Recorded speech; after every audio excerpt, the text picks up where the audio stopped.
8वें दिन की कथा में देवी महागौरी की पूजा और उनकी महिमा का वर्णन किया जाता है। महागौरी नवदुर्गा के 8वें स्वरूप में पूजित है। उनके नाम का अर्थ होता है महान श्वेत देवी, जो जीवन को पवित्रता और शांति प्रदान करती है। महागौरी का रूप। महागौरी का रंग अत्यंत गोरा है, इसीलिए उन्हें गौरी कहा जाता है। वे सफेद वस्त्र धारण करती हैं और उनके 4 हाथ होते हैं।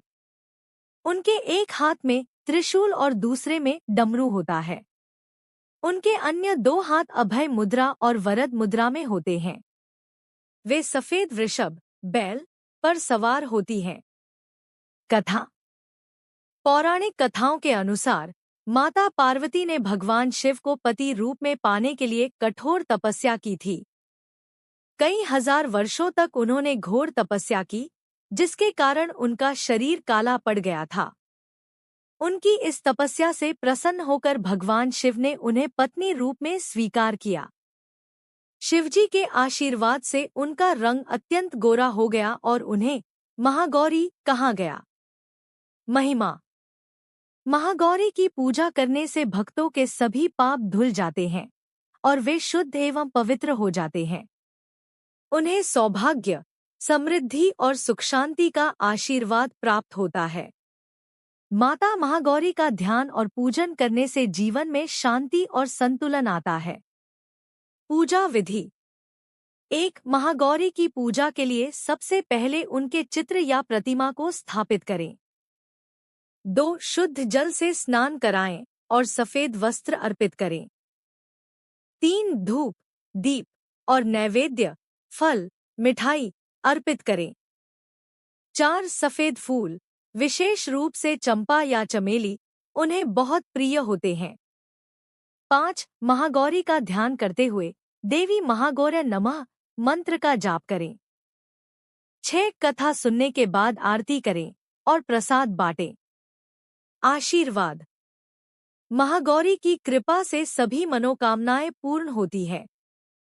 जिन कन्याओं का विवाह नहीं हो रहा होता है, वे अगर श्रद्धा से महागौरी की उपासना करें तो उनका विवाह शीघ्र ही संपन्न हो जाता है। कन्या पूजन विधि हिंदू धर्म में विशेष रूप से नवरात्रि के समय की जाती है।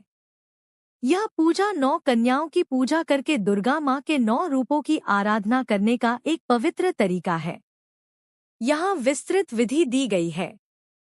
1. सामग्री। 9 कन्याएं, अलग अलग आयु की। 1 बालक, लांगुरिया, जिसे भगवान गणेश का प्रतीक माना जाता है। रोली, चावल, मौली, पूजा की धागा, कलावा। हल्दी, कुमकुम, धूप, दीपक। फल, फूल, मिठाई, नारियल। भोजन में पूड़ी, हलवा, चने का प्रसाद।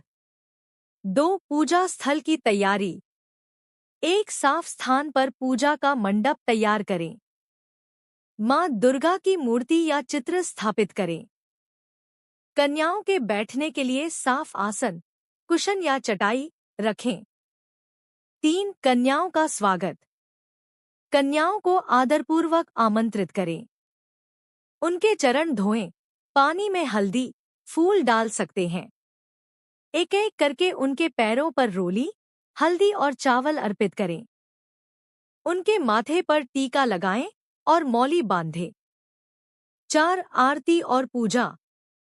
दुर्गा माँ की आराधना करें और दुर्गा सप्तशती का पाठ करें या माँ दुर्गा के मंत्रों का जप करें। सभी कन्याओं की पूजा करें और उनके चरण स्पर्श करें। आरती करें और दीप जलाएं। 5. भोजन अर्पण।